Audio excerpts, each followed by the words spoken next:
Bihar news में स्वागत है आपका दोस्तों। मैं हूं फिरदौस गनी और आप देख रहे हैं केडीबी लाइव। दोस्तों आज हो चुका है 22 अगस्त 2023। तो आज की पूरे बिहार की टॉप न्यूज़ लेकर आए हैं आपके लिए। दोस्तों वीडियो शुरू करने से पहले आपको बता दें कि अगर आप नए आए हैं इस चैनल पर तो फिर इस चैनल को सब्सक्राइब करके बेल आइकन को प्रेस कर दीजिए और साथ ही वीडियो को लाइक कर दीजिए, अपने दोस्तों के साथ शेयर भी कीजिए। तो चलिए शुरू करते हैं आज की पूरे बिहार की टॉप न्यूज़। दोस्तों आज बिहार न्यूज की शुरुआत टॉप हेडलाइन के साथ करते हैं। तो बात करते हैं कि चांद से आई नई तस्वीरें, विक्रम लैंडर ने भेजी फोटो, इसरो ने ट्वीट करके दिखाया नजारा। बिहार में रॉन्ग साइड वाहन चलाने पर लगेगा तगड़ा जुर्माना। बिहार के बक्सर में लगेगी भगवान राम की 1008 फीट ऊंची प्रतिमा। बिहार में उद्योग लगाने के लिए 10 लाख देगी बिहार सरकार, कैसे उठाएंगे फायदा आपको आगे बताएंगे इस वीडियो में विस्तार से। पटना के अटल पार्क का नाम अब कोकोनेट पार्क हुआ, तेज प्रताप यादव के ऐलान से मचा राजनीतिक घमासान। जन अधिकार पार्टी के राष्ट्रीय अध्यक्ष पप्पू यादव ने नीतीश सरकार पर साधा निशाना, कहा अपराधियों को दामाद की तरह पालते हैं। बिहार में सामने आया लव ट्रायंगल का मामला, सीमा हैदर की तरह संगीता ने भी पार की सरहद, नेपाल से पहुंची भारत। नेपाल से 2 बच्चों को चुरा करके भारत बेचने ले जा रहा बिहार का युवक सीमा पर दबोचा गया। नीरज कुमार का बेतुका बयान, कहा भारत की स्थिति पाकिस्तान से भी बदतर। बिहार कृषि विश्वविद्यालय में 82 पदों पर निकली भर्ती, 4 सितंबर तक मिलेगा आवेदन का मौका। बिहार की शिक्षा व्यवस्था पर प्रशांत किशोर का तंज, कहा स्कूलों में खिचड़ी, कॉलेजों में बंट रही है डिग्री। आंकड़ों में खेल या फिर मौसम बेईमान, बिहार में क्यों बारिश की सटीक भविष्यवाणी करने में फेल है मौसम विभाग। नेता प्रतिपक्ष विजय कुमार सिन्हा ने नीतीश सरकार पर कसा तंज, कहा नीतीश कुमार ने जंगल राज वालों से गलबगिया की है और बिहार को कर रहे हैं बर्बाद। बीजेपी वाले अगर फिर से सत्ता में आए तो नरेंद्र मोदी संविधान बदल करके रख देंगे, ललन सिंह का केंद्र पर जमकर के निशाना। ड्रोन और रोबोट टेक्नोलॉजी की गुर सीखेंगे 28,000 मिडिल स्कूल के छात्र, रोजगार परक शिक्षा पर रहेगा जोर। बिहार में 12वीं तक के छात्रों को कब मिलेगी छात्रवृत्ति की राशि, आगे आपको बताएंगे इस वीडियो में विस्तार से। बिहार में जातिगत जनगणना पर फिलहाल रोक लगाने से सुप्रीम कोर्ट का इनकार। दोस्तों अब खबर विस्तार से। तो बात करते हैं कि बिहार में जातिगत जनगणना पर रोक लगाने की मांग को लेकर के सोमवार को सुप्रीम कोर्ट में सुनवाई हुई, जहां सुप्रीम कोर्ट ने कहा कि याचिकाकर्ता जब तक ये साबित नहीं कर देती है कि जाति गणना कराना गलत है, तब तक बिहार सरकार के सर्वे कराने के फैसले पर रोक नहीं लगाई जाएगी। संजीव खन्ना और फिर न्यायाधीश एस.वी.एन. भट्टी की खंडपीठ के समक्ष केंद्र सरकार की ओर से पेश सॉलिसिटर जनरल तुषार मेहता के जाति जनगणना के भावी परिणामों पर जवाब दाखिल करने के लिए 7 दिन का समय देने की मांग को स्वीकार किया है। जब पीठ के समक्ष मेहता ने जातिगत जनगणना के संभावित खतरे को लेकर के चिंता जाहिर करते हुए कहा कि इसके कुछ संभावित असर हो सकते हैं। हालांकि उन्होंने संभावित असर को लेकर के विस्तार से नहीं बताया। दोस्तों बात करते हैं कि बिहार के करीब 28,000 मिडिल स्कूलों में 6ठी से 8वीं कक्षा के छात्र छात्राओं को तकनीकी शिक्षा मिलेगी। नई राष्ट्रीय शिक्षा नीति 2020 के प्रावधान के तहत एनसीईआरटी के द्वारा तकनीकी पाठ्यक्रम को लागू किए जाने की तैयारी है। पाठ्यक्रम में बेसिक कंप्यूटर शिक्षा को भी शामिल किया जाएगा, जहाँ तकनीकी शिक्षा के तहत विद्यार्थी को प्रशिक्षण और फिर इंटर्नशिप भी कराया जाएगा।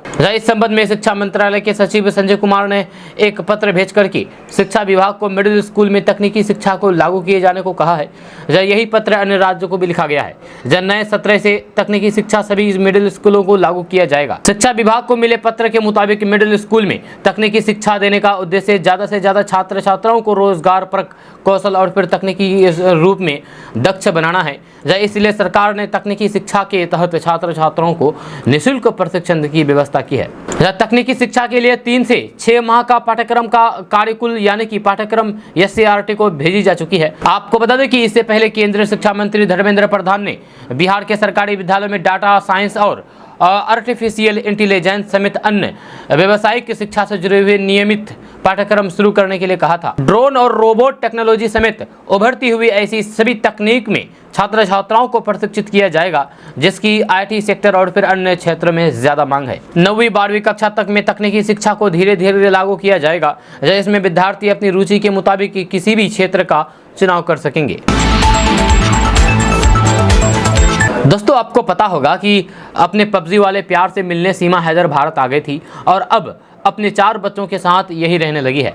ये मामला इतना गर्मा गया है कि अभी तक इसे लेकर के चर्चा चलती रहती है। जब सीमा हैदर जैसे ही एक और केस इस वक्त चर्चा में आया है, जब एक महिला नेपाल से भारत अपने आशिक से मिलने आ पहुंची, लेकिन यहाँ आकर के जब उसे पता लगा कि उसका आशिक तो पहले से ही शादीशुदा है, तो फिर उसके पैरों तले जमीन ही खिसक गई। यह मामला बिहार के दरभंगा का है, जहाँ हाल ही में सीमा हैदर जैसे ही मामला देखने को मिला है। लेकिन इस कहानी में थोड़ा फर्क जरूर है। सीमा हैदर भारत आए तो फिर पहले से ही शादीशुदा थी और 4 बच्चों की मां थी, और ये बात सचिन भी बखूबी जानता था। लेकिन जिस महिला के बारे में हम आपको भी बता रहे हैं, उसे पता ही नहीं था कि जिस शख्स के लिए वह सरहद पार कर रही है वह पहले से ही शादीशुदा है। दरअसल नेपाल की रहने वाली संगीता देवी भारतीय शख्स गोविंद के प्यार में पड़ गई, लेकिन उसे क्या ही मालूम था कि गोविंद का घर पहले से ही बसा हुआ है। संगीता ने गोविंद के साथ घर बसाने के लिए अपने पति को तलाक दे दिया और फिर गोविंद से शादी रचा ली। जब महिला को पहले से ही इस बात की दूर दूर तक भनक नहीं थी कि गोविंद शादीशुदा है। इतना ही नहीं, उसके 2 बच्चे भी हैं। जब वह काफ़ी समय से उसे अनदेखे भी कर रहा था। इस बीच उसका बिहेवियर बदलने पर महिला ने उसके घर का पता लगाया। उसके बाद जब वो उसके घर पहुंची तो फिर उसके होश उड़ गए, जब महिला को गोविंद के घर पहुंच करके पता लगा कि वे तो पहले से ही शादीशुदा है। आपको बता दें कि गोविंद नाम का शख्स निजी बैंक में कार्यरत है, जहां 8 साल पहले वे दरभंगा की रहने वाली प्रेरणा कुमारी से प्यार करता था। जब दोनों ने फिर से लव मैरिज की थी। शादी के बाद गोविंद की मुलाकात नेपाल की रहने वाली संगीता देवी से हो गई। उसके बाद दोनों एक दूसरे के प्यार में पड़ गए। गोविंद ने कहा कि उसे संगीता से शादी करनी है, लेकिन संगीता को इसके लिए अपने पति को तलाक देना होगा। जब महिला ने उसकी बातों में आकर के अपने पति को तलाक दे दिया, उसके बाद रक्सौल आकर के वे गोविंद संग रहने लगी। इसके बाद गोविंद का ट्रांसफर हो गया और फिर वे संगीता को रक्सौल में ही छोड़ करके समस्तीपुर आ गया। इसके बाद गोविंद संगीता से दूर दूर रहने लगा, तो फिर उसे ये बात खटकी। तब संगीता ने उसके घर का पता लगाया और फिर वहीं आकर के धमकी। लेकिन जैसे ही संगीता वहां पर पहुंची तो फिर पैरों तले जमीन खिसक गई, जब उसे पता लगा कि गोविंद तो पहले से ही शादीशुदा है। इसके बाद जम करके बवाल हुआ, जब संगीता ने उसके परिवार वालों को अपनी शादी की तस्वीरें दिखाई। हैरानी की बात यह है कि जब गोविंद को पता चला है कि उसकी पोल खुल गई है, तो फिर उसने अपनी पहली पत्नी और दूसरे पत्नी को छोड़ करके घर छोड़ करके निकल गया। अब दोनों लड़कियां न्याय के लिए दर दर भटक रही है। गोविंद के ऐसा करने के बावजूद भी ससुराल वाले दोनों ही लड़कियों को अपनाने से इनकार कर रहे हैं। दोस्तों, बात करते हैं कि बिहार सरकार हर साल 12वीं के छात्र छात्राओं को छात्रवृत्ति देती है।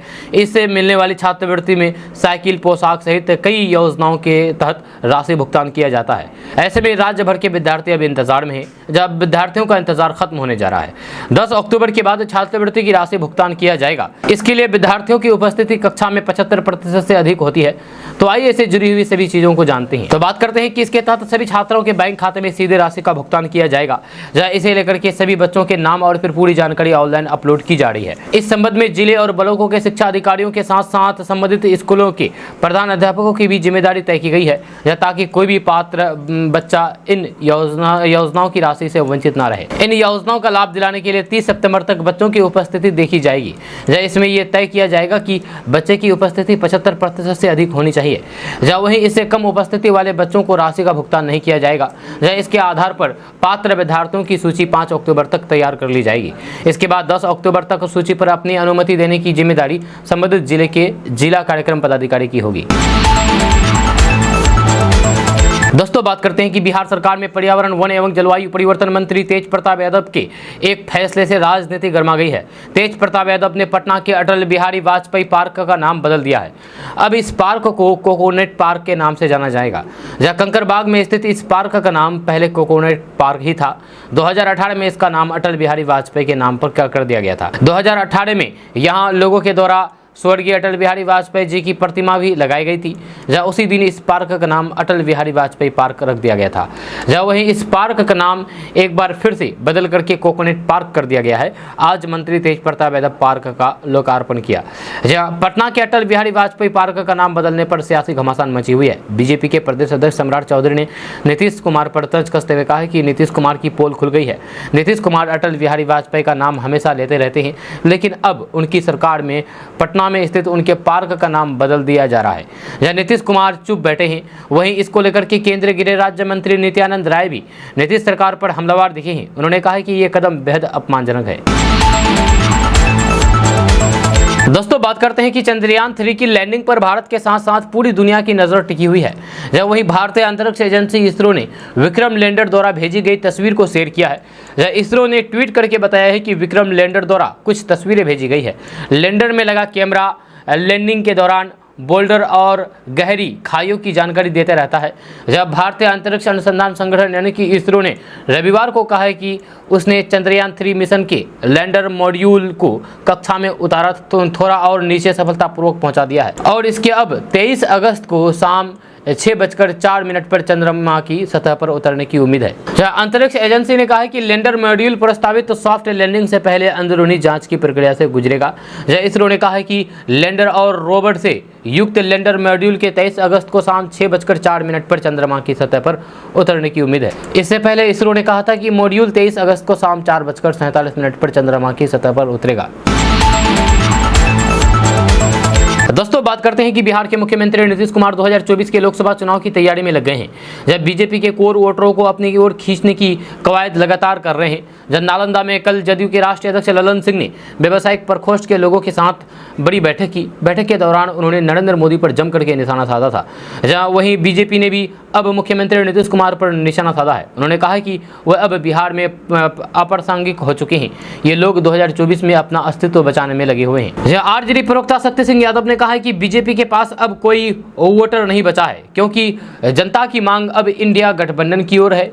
जब उनको पता है कि उनका अगर कोई विकास कर सकता है तो इंडिया गठबंधन ही विकास कर सकता है। जो बीजेपी ये कहती है कि व्यवसाय का अपहरण आरजेडी के लोग कर रहे हैं, तो कोई प्रमाण दें। उनको ये डर सता रहा है कि 2024 में वो समाप्त हो जाएंगे।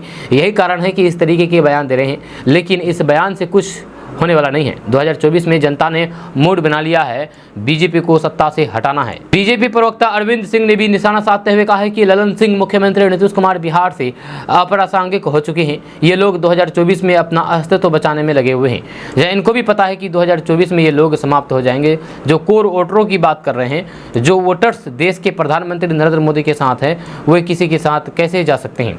जहाँ उनको भी पता है कि कौन उनका विकास कर सकता है। नरेंद्र मोदी पिछड़ा, अति पिछड़ा, व्यवसाय प्रकोष्ठ के लोग, दलित, इन सभी का उत्थान करने वाले नेता है।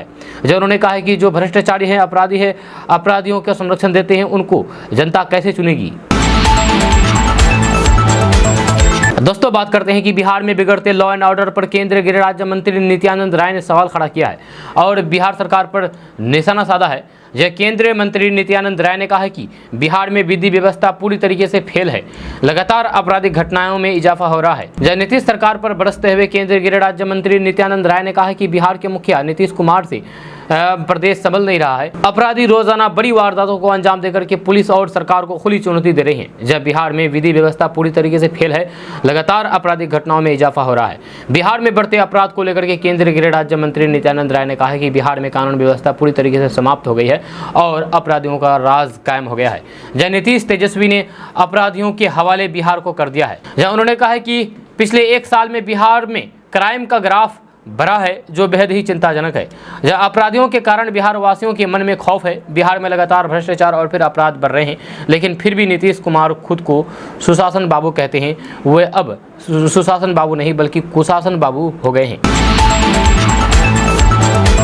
दोस्तों बात करते हैं कि बिहार में क्राइम का ग्राफ लगातार बढ़ता जा रहा है। बेखौफ अपराधियों द्वारा लगातार पुलिस को खुली चुनौती दी जा रही है और बड़ी घटनाओं को अंजाम दिया जा रहा है। इधर बिहार में आउट ऑफ कंट्रोल हो रहे अपराध को लेकर के बिहार की सियासत गर्माती दिख रही है। जब विपक्ष लगातार सरकार को घेर रहा है, इस बीच सत्तापक्ष की तरफ से भी पलटवार किया जा रहा है। इस दौरान नीतीश कुमार की पार्टी जदयू के प्रवक्ता नीरज कुमार ने बेतुका बयान दे दिया है, जिसके बाद सियासी माहौल और गर्मा गया है। जदयू के विधान पार्षद और मुख्य प्रवक्ता नीरज कुमार ने कहा है कि बिहार की विधि व्यवस्था काफी बेहतर है। हालांकि कुछ आपराधिक घटनाएं जरूर बढ़ी है, लेकिन इस पर कार्रवाई भी की गई है। इसके साथ ही नीरज कुमार ने बीजेपी नेताओं को नसीहत देते हुए कहा है कि उन्हें लॉ एंड ऑर्डर पर बोलने की कोई जरूरत नहीं है। बीजेपी नेताओं पर बरसते हुए जदयू के प्रवक्ता नीरज कुमार ने बेतुका बयान दिया है और कहा है कि अंतर्राष्ट्रीय आंकड़े आए हैं, जिससे ये पता चलता है कि भारत की कानून व्यवस्था पाकिस्तान से भी बदतर है। नीरज कुमार ने विरोधियों पर निशाना साधते हुए कहा है कि बिहार में आपराधिक घटनाओं में कमी आई है। एनडीए की तुलना में महागठबंधन की सरकार के दौरान क्राइम में काफी कमी आई है। भारतीय जनता पार्टी के नेताओं पर बरसते हुए नीतीश कुमार की पार्टी जदयू प्रवक्ता नीरज कुमार ने कहा कि बीजेपी के लोग बेवजह से हंगामा कर रहे हैं। बिहार विधान परिषद में हरी सहनी ने को नेता प्रतिपक्ष की जिम्मेदारी देने पर नीरज कुमार ने हमला किया और कहा कि बिहार बीजेपी अध्यक्ष सम्राट चौधरी ने डिग्री को लेकर के फर्जीवाड़ा किया है, लिहाजा इससे बचने के लिए बीजेपी ने हरी सहनी पर नेता प्रतिपक्ष बनाया है। लेकिन पीएम मोदी ने मछुआरों समाज के लिए घोषणा की थी, उनको भी लागू नहीं किया है। इससे बड़ी धोखेबाजी और क्या हो सकती है। दोस्तों, बिहार माध्यमिक शिक्षक पात्रता परीक्षा को लेकर के आप ऑनलाइन के द्वारा आवेदन की प्रक्रिया को जल्द से जल्द पूरा कर लें, क्योंकि इसके लिए ऑनलाइन आवेदन करने की अंतिम तिथि 23 अगस्त 2023 तक निर्धारित किया गया है। खबर के अनुसार बिहार स्कूल एग्जामिनेशन बोर्ड ने BSEB-STT 2023 के लिए ऑनलाइन आवेदन मांगे हैं। इसके लिए बोर्ड के द्वारा नोटिफिकेशन भी जारी कर दिया गया है। आप नोटिस को पढ़ें और आवेदन को पूरा करें। एक पेपर के लिए सामान्य BC और EWS उम्मीदवारों का आवेदन शुल्क 960 रुपये और SC ST और दिव्यांग उम्मीदवारों का आवेदन शुल्क 760 रुपये। दोनों पेपर के लिए जनरल BC और EWS उम्मीदवारों का आवेदन शुल्क 1440 रुपये और SC ST और दिव्यांग उम्मीदवारों का आवेदन शुल्क 1140 रुपये है। अब आप सोच रहे होंगे कि इसके लिए आवेदन कैसे करें, तो आपको बता दूं कि अगर आप बिहार माध्यमिक शिक्षक पात्रता परीक्षा के लिए ऑनलाइन आवेदन करना चाहते हैं तो फिर आप आधिकारिक वेबसाइट www.bsebstt.com पर जाकर के ऑनलाइन के द्वारा आवेदन की प्रक्रिया को जल्द से जल्द पूरा करें। दोस्तों, बात करते हैं कि बिहार के बक्सर से बड़ी खबर सामने आ रही है। ताज़ा रिपोर्ट्स के मुताबिक बिहार के बक्सर में भगवान राम की 1008 फीट ऊंची प्रतिमा लगाई जाएगी। इसको लेकर के केंद्रीय राज्य मंत्री और बक्सर से सांसद अश्विनी कुमार चौबे ने स्थानीय प्रशासन के साथ बैठक की है। यह खबर के अनुसार बक्सर में भगवान राम की जो मूर्ति होगी उसकी कुल लंबाई 308 फीट होगी। वहीं इस प्रतिमा को जिस विशाल रामायण भवन पर स्थापित किया जाएगा उसकी ऊंचाई 700 फीट होगी। इस तरह से भगवान राम की कुल ऊंचाई 1008 फीट हो जाएगी। आपको बता दें कि केंद्रीय राज्य मंत्री अश्विनी कुमार चौबे ने जानकारी देते हुए बताया है कि इस प्रतिमा का निर्माण कार्य नवंबर महीने में शुरू कर दिया जाएगा। वहीं प्रधानमंत्री नरेंद्र मोदी की इस प्रतिमा की स्थापना के लिए भूमि पूजन में मौजूद रहेंगे। दरअसल बक्सर में भगवान राम की प्रतिमा स्थापित करने के लिए स्थल चयन के मकसद से अधिकारियों के साथ बैठक की गई है। आपको बता दें कि इस बैठक में गुजरात में सरदार वल्लभ भाई पटेल की स्टैच्यू ऑफ यूनिटी बनाने वाली एजेंसी की प्रतिनिधि भी मौजूद रहे। दोस्तों, बात करते हैं कि बिहार में मुर्गी पालन के लिए सरकार के द्वारा लाखों रुपए का अनुदान उपलब्ध कराया जा रहा है। इसके लिए ऑनलाइन के द्वारा आवेदन शुरू हो गया है। अगर आप मुर्गी पालन करना चाहते हैं तो आप ऑनलाइन के द्वारा आवेदन की प्रक्रिया को पूरा करें।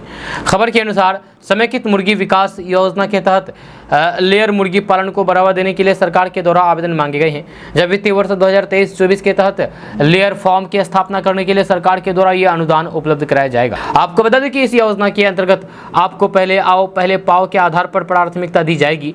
सामान्य वर्ग के लोगों को इकाई लागत पर 30% अनुदान दिया जाएगा, जबकि SC ST वर्ग के लोगों को इकाई लागत पर 40% अनुदान मिलेगा।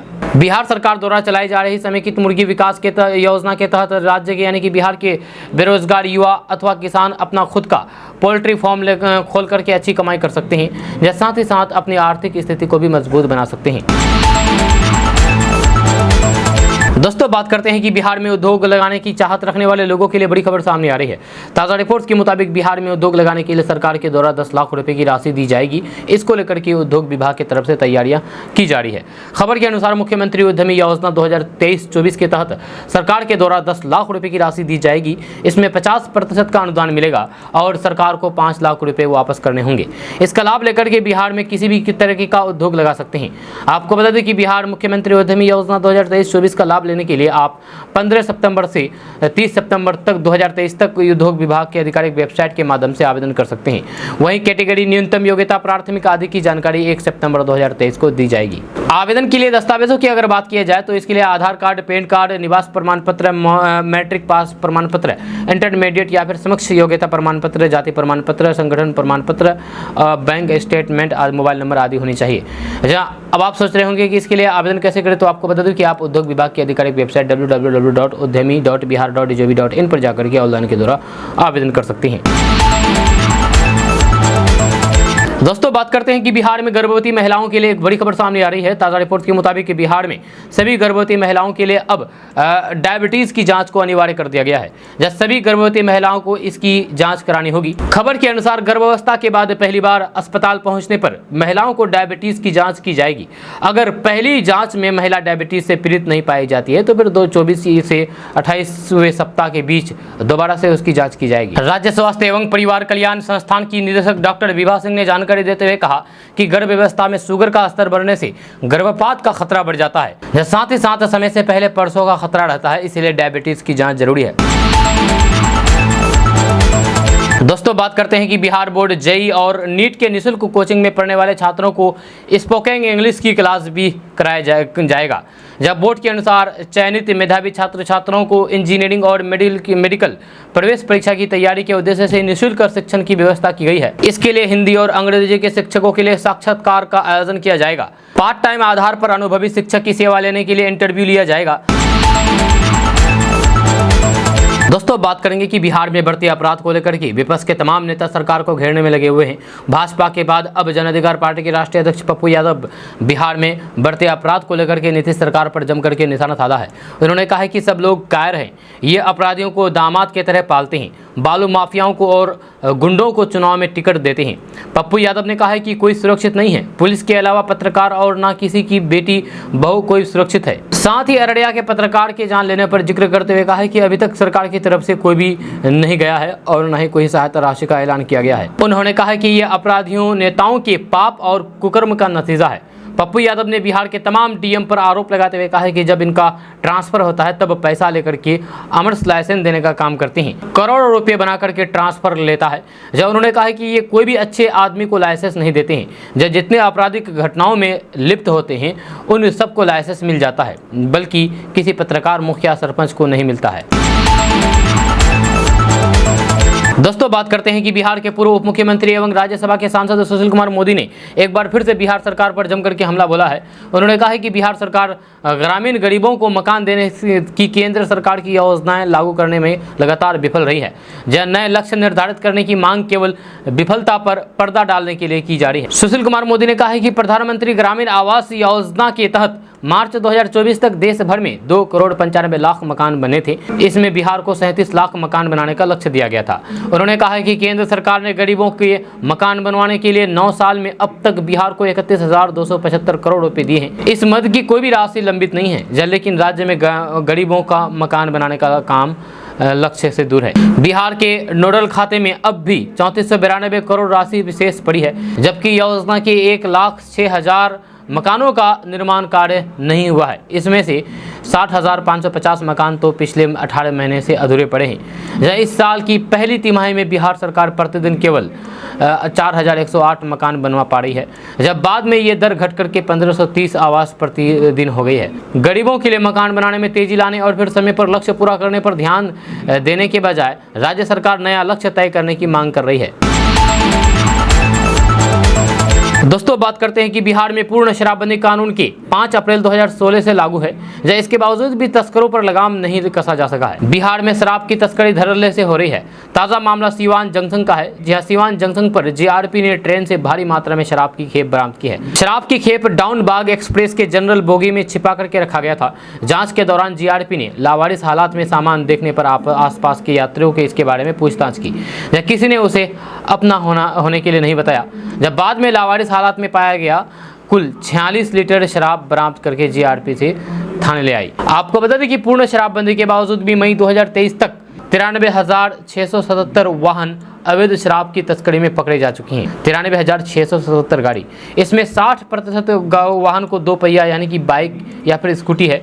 इनमें अब तक 62,126 वाहनों को नीलाम किया जा चुका है। वहीं शराब तस्कर है कि नए नए तरीके से शराब की तस्करी कर रहे हैं। जहाँ बिहार में पिछले कई दिनों से ऐसा गिरोह सक्रिय हो गया है जो कुरियर के माध्यम से शराब की तस्करी कर रहे हैं। उत्पाद विभाग की टीम ने एक ऑनलाइन कुरियर से शराब की खेप कुछ दिन पहले ही बरामद की थी। बिहार में कहने को तो पूर्ण शराबबंदी कानून लागू है, लेकिन यहाँ पर धड़ल्ले से शराब की बिक्री की जा रही है। दोस्तों बात करते हैं कि बिहार शिक्षा विभाग के एसीएस के पाठक का नया आदेश एक बार फिर से सुर्खियों में है। के पाठक ने बिहार की शिक्षा व्यवस्था को ठीक करने का जिम्मा अपने कंधे पर उठा लिया है। हर रोज कोई न कोई नए नए फरमान जारी किए जा रहे हैं। जहाँ कुछ फरमानों पर सियासत भी खूब फुल स्पीड से हो रही है तो कुछ निर्णय अच्छे भी हैं। जहाँ आज एसीएस यानी कि के पाठक ने नया फरमान जारी किया है। इसके तहत बिहार के सभी स्कूलों के निर्माण कार्य पर रोक लगा दी है। आपको बता दें कि स्कूलों में निर्माण कार्य में खामियां मिलने से के पाठक नाराज थे, जिसके बाद उन्होंने सभी सहायक इंजीनियर, जूनियर इंजीनियर को निर्देश जारी किया है और कहा गया है कि अगले आदेश तक सभी स्कूल परिसर में निर्माण कार्य पर रोक लगा दी। आपको बता दें कि स्कूल निर्माण में हर साल 1500 से 2000 करोड़ रुपए का खर्च आता है। जहाँ इसके साथ ही ये भी निर्देश दिया गया है कि बिना अनुमति के किसी भी प्रकार का निर्माण कार्य अब विद्यालय परिसर के अंदर नहीं होगा।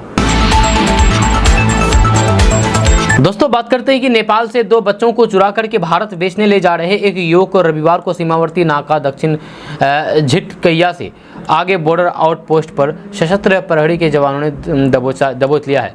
जहां सशस्त्र प्रहरी बल के डीएसपी शैलेंद्र थापा ने कहा कि गिरफ्तार आरोपित तबरेज आलम भारत का नागरिक है। वह बिहार के पूर्वी चंपारण जिले के अदापुर का रहने वाला है। उन्होंने बताया है कि यह घटना बिहार से सटे नेपाल के सीमावर्ती बारा जिले की है। जहाँ तबरेज जिले के देवलताला गांव पालिका में के शिव पूजन महतो की 9 महीने की बेटी लक्ष्मी और प्रेमचंद्र महतो के 2 वर्षीय बेटे सत्यम को बोरा में बांध करके ले जा रहा था। बॉर्डर आउटपोस्ट पर बोरा की ऊपरी जांच में बच्चे के रोने की आवाज आने पर उसे पूछताछ की गई। जहाँ किराए से पूछताछ में उसने गुनाह कबूल कर लिया है और उसे अब गिरफ्तार कर लिया गया है। दोस्तों बात करते हैं कि इस वक्त एक बड़ी खबर सामने आ रही है। बताया जाता है कि बिहार के लाल और बॉलीवुड एक्टर पंकज त्रिपाठी के पिता नहीं रहे, जहां उनका निधन हो गया है। खबर सामने आने के बाद से ही बॉलीवुड सहित बिहार के कई जाने माने लोगों ने अपनी अपनी शोक संवेदना जताई है। जब बॉलीवुड अभिनेता पंकज त्रिपाठी के पिता का 98 वर्ष की आयु में निधन हो गया, जब उन्होंने अपने पैतृक गांव में अंतिम सांस ली। जानकारी के अनुसार दिग्गज एक्टर पंकज त्रिपाठी के पिता वयोद्धा पंडित बनारस तिवारी का निधन पैतृक गाँव बरौली प्रखंड के बेलसंड में हुआ है। बताया जा रहा है कि उनके पिता का अंतिम संस्कार गांव में ही किया जाएगा। आपको बता दें कि पंकज त्रिपाठी अपने कई इंटरव्यू में अपने पिता का जिक्र किया है। जब बचपन में गांव में उनके साथ बिताए गए पलों को याद करके कई बार भावुक भी हो चुके हैं। दोस्तों बात करते हैं कि बिहार कृषि विश्वविद्यालय की ओर से भर्ती नोटिफिकेशन जारी किया गया है। जहां इसके अनुसार संस्थान में भर्ती के लिए आवेदन प्रक्रिया शुरू हो गई है। जहां उम्मीदवार ऑफिशियल वेबसाइट पर जाकर के अप्लाई कर सकते हैं। अभियान के लिए आवेदन करने की अंतिम तारीख 4 सितंबर तय की गई है। इस भर्ती अभियान के जरिए बिहार कृषि विश्वविद्यालय में कुल 82 पद भरे जाएंगे। इनमें सहायक नियंत्रण, सहायक रजिस्ट्रार, लैब अटेंडेंट, वनपाल, फोटोग्राफी और वीडियोग्राफी, निजी सहायक, कार्यालय अधीक्षक, निम्न श्रेणी लिपिक, तकनीकी सहायक, फार्म प्रबंधक पद शामिल है। इसमें योग्यता के बारे में अगर बात किया जाए तो पद के अनुसार 10वीं, 12वीं, ग्रेजुएट, पोस्ट ग्रेजुएट होना जरूरी है। उम्र सीमा के बारे में बात किया जाए तो उम्मीदवार की उम्र 18 साल से लेकर के 37 साल के बीच होनी चाहिए, जबकि आरक्षित वर्ग के उम्मीदवारों को अधिकतम उम्र सीमा में छूट प्रदान की जाएगी। अब आप सोच रहे होंगे कि इसके लिए चयन प्रक्रिया क्या होगा, तो आपको बता दूं कि इसके लिए एग्ज़ाम किया जाएगा और टेस्ट कंप्यूटर प्रोफेशनल टेस्ट किया जाएगा, फिजिकल प्रोफेशनली टेस्ट होगा। इसमें एप्लीकेशन फ़ीस के बारे में बात किया जाए, यानी कि जब आप आवेदन करेंगे तो उसके लिए फ़ीस कितना देना होगा, तो आपको बता दूं कि आवेदन करने वाले उम्मीदवारों को 800 रुपये फीस देनी होगी, जबकि महिला और फिर आरक्षित वर्ग के उम्मीदवारों को 200 रुपये फीस देना है। आवेदन पत्र कहाँ भेजें, तो भरे हुए आवेदन पत्र पर प्रभारी पदाधिकारी कार्यालय भर्ती शाखा बिहार कृषि विश्वविद्यालय PM सबोर्ड के पते पर भेज दें। अधिक जानकारी के लिए उम्मीदवार ऑफिशियल वेबसाइट www.bausabor.ac.in में मदद ले सकते हैं, यानी कि इस वेबसाइट पर जाकर के आप इसके बारे में जानकारी ले सकते हैं। दोस्तों बात करते हैं कि जनसुराज अभियान के तहत पद यात्रा कर रहे प्रशांत किशोर रविवार शाम सकड़ा प्रखंड की डिहुली सहायक पंचायत के पहाड़पुर गांव पहुंचे, जब पदयात्रा में शामिल लोगों का भव्य स्वागत किया गया। ढोल नगारा घोड़े और फिर डीजे पर देशभक्ति गीत के साथ पदयात्रा कराकर सकरा में प्रवेश की। यहां प्रशांत किशोर को ग्रामीणों ने लड्डू से तौला। पदयात्रा पहाड़पुर गांव से होकर के खानपुर, प्यारे, खेमई पट्टी होते हुए डिहुली गांव पहुंची। यहां प्रशांत किशोर ने जनसभा को संबोधित करते हुए कहा कि बिहार के स्कूलों में खिचड़ी और कॉलेजों में डिग्री बढ़ रही है। यह बिहार में शिक्षा व्यवस्था चौपट हो चुकी है। लोगों को संबोधित करते हुए उन्होंने कहा कि गरीबी और बदहाली से निकलने का मंत्र देने आए हैं। बिहार जैसे गरीबी और फिर दुर्दशा देश के किसी भी राज्य की नहीं है। बच्चे की पढ़ाई, खेती को कमाई का जरिया बनाएंगे तभी तरक्की होगी। उन्होंने कहा कि पीएम नरेंद्र मोदी के विकास को लेकर के 10 सालों में एक बार भी बैठक नहीं किए हैं, जहां वोट के समय स्वार्थी बने और फिर अपने बच्चों की पढ़ाई, रोजगार के लिए जात पात और धर्म से हट करके वोट डालें। दोस्तों, बात करते हैं कि इंसानी सभ्यता तकनीकी रूप से सबसे उन्नत और आधुनिक युग से गुजर रही है।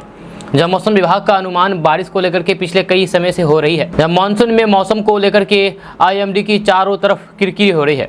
यह कहा जा रहा है कि इस बार मौसम विभाग की अधिकतर भविष्यवाणी गलत साबित हुई है। इस चर्चा ने तब जोर पकड़ा जब मौसम विज्ञान केंद्र के अनुसार बीते 20 दिनों के दौरान 5 बार अलग अलग दिनों में बिहार में वर्षा को लेकर के येलो अलर्ट जारी किया गया, जहां अलर्ट जारी होने के बाद वर्षा नहीं हुई। जब मौसम विभाग बिहार के कई हिस्सों में वर्षा, मेघ गर्जन और फिर वज्रपात को लेकर के मौसम विभाग ने अलर्ट जारी किया, लेकिन लोगों का कहना है कि मौसम विभाग के पास पहले से कहीं ज्यादा और वर्ल्ड क्लास संसाधन है, तो फिर उनका अनुमान गलत क्यों हो रहा है। जब मौसम विज्ञान केंद्र के अनुसार बीते 20 दिनों के दौरान 5 बार अलग अलग तिथियों में वर्षा को लेकर के येलो अलर्ट जारी किया गया। अलर्ट जारी होने के बाद वर्षा नहीं हुई। येलो अलर्ट जारी होते ही लोगों को सुरक्षित स्थानों पर रहने की सलाह दी गई। इस दौरान वर्षा में गर्जन वज्रपात की आशंका होती है, लेकिन कई बार हवा का प्रभाव और फिर मानसून ट्रफ कमजोर होने के कारण वर्षा नहीं हो सकी। जब मौसम विज्ञान केंद्र के अनुसार बिहार के लोग जो आजीविका के दौरान प्रत्यक्ष या फिर अप्रत्यक्ष रूप से कृषि पर निर्भर हैं, भरोसा करते हैं, फिर भी भविष्यवाणियां अक्सर सटीक से कोसों दूर होती है। इसका कारण मौसम वैज्ञानिक वर्षा पैटर्न बहुत अधिक परिवर्तनशीलता को बता रहे हैं। जब मौसम वैज्ञानिकों का कहना है कि मौसम का एकदम सटीक भविष्यवाणी बहुत मुश्किल है। वजह यह है कि जिन पैमानों के आधार पर भविष्यवाणी किए जाते हैं वे पैमाने तेजी से बदलते हैं। ऐसे में भविष्यवाणी का 100% सटीक होना मुश्किल होता है। वहीं आम लोग समझ नहीं पा रहे हैं कि मौसम विभाग के आंकड़ों में खेल है या फिर मौसम ही बेईमान हो गया है। दोस्तों, बात करते हैं कि जदयू के राष्ट्रीय अध्यक्ष ललन सिंह ने बीजेपी पर जमकर के हमला करते हुए कहा कि अगर 2024 में फिर से ये वापस आ गए तो फिर डॉक्टर भीमराव अंबेडकर के द्वारा बनाए गए संविधान को बदल करके नरेंद्र मोदी संविधान कर देंगे। इसीलिए ये खतरनाक स्थिति है। ललन सिंह ने अंतर्राष्ट्रीय पर्यटक स्थल राजगीर के इंटरनेशनल कन्वेंशन सेंटर हॉल में बोल रहे थे। कार्यकर्ताओं को संबोधित करते हुए ललन सिंह ने केंद्र सरकार पर जमकर के निशाना साधा। उन्होंने कहा कि 1975 के आपातकाल वाले समय से भी आज बदतर स्थिति हो गई है। कोई काम इस देश में नहीं हो रहा है, सिर्फ बात बनाने का काम हो रहा है। इसलिए इतिहास को कैसे समाप्त किया जाए और एक व्यक्ति नरेंद्र मोदी के नाम पर सारे इतिहास को कैसे लिखा जाए, यही काम हो रहा है। ललन सिंह ने आगे कहा है कि हजारों करोड़ रुपए की लागत से नए संसद भवन का निर्माण हुआ, जिसकी कोई जरूरत नहीं थी। देश में पहले से ही संसद भवन मौजूद है और उसका एक ऐतिहासिक महत्व है। उस महत्व को समाप्त करके नए संसद भवन को बनाने की क्या जरूरत थी। ललन सिंह ने कहा है कि जदयू के सिपाही है तो फिर टीवी मत देखिएगा। हम कभी न्यूज़ चैनल खोलते ही नहीं है। न्यूज़ मत देखिए, बाकी का काम कीजिए। दोस्तों, बात करते हैं कि बिहार में युवाओं की राजनीतिक भागीदारी का गौरवशाली अतीत रहा है। सियासत की सुचिता और बिहार के भविष्य के लिए सुखद भी है कि राजनीति की कमान युवाओं के हाथ में आए हैं।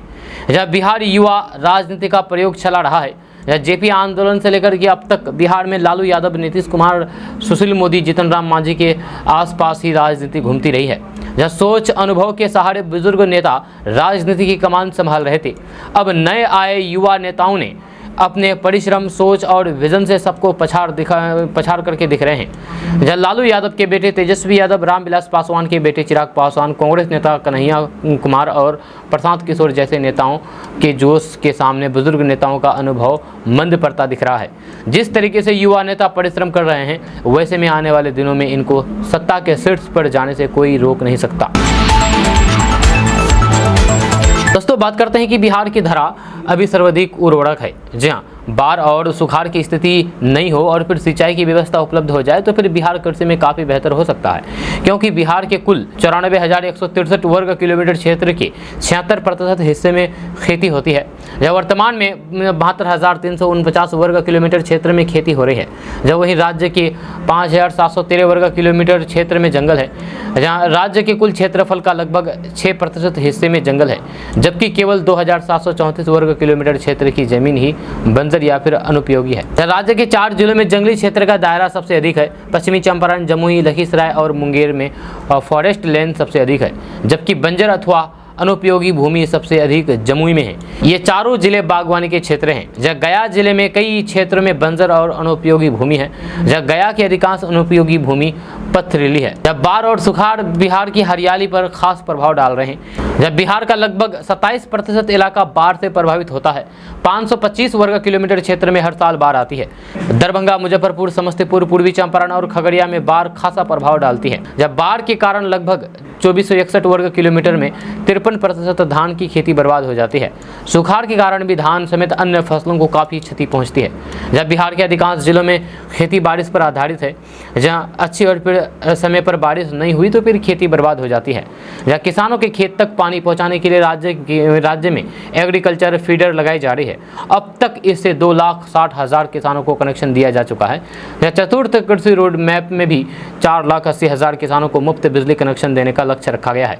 12,430 सर्किट किलोमीटर में 31,078 ट्रांसफार्मर का वितरण होगा, जब 22,717 सर्किट किलोमीटर एलटी लाइन का निर्माण होना है। मौजूदा 1,354 फीडरों का सोलराइजेशन कराया जाएगा। दोस्तों आज का न्यूज़ बस यहाँ तक। कैसा लगा आपको नीचे कमेंट बॉक्स में कमेंट करके जरूर बताइएगा। अगर आप हमारे चैनल पर नए आए हैं तो फिर चैनल को सब्सक्राइब करके बेल आइकन को प्रेस कर दीजिए और साथ ही वीडियो को लाइक कर दीजिए, अपने दोस्तों के साथ शेयर भी कीजिए। तो चलिए मिलते हैं फिर नेक्स्ट वीडियो के साथ, तब तक के लिए जय हिंद, जय बिहार।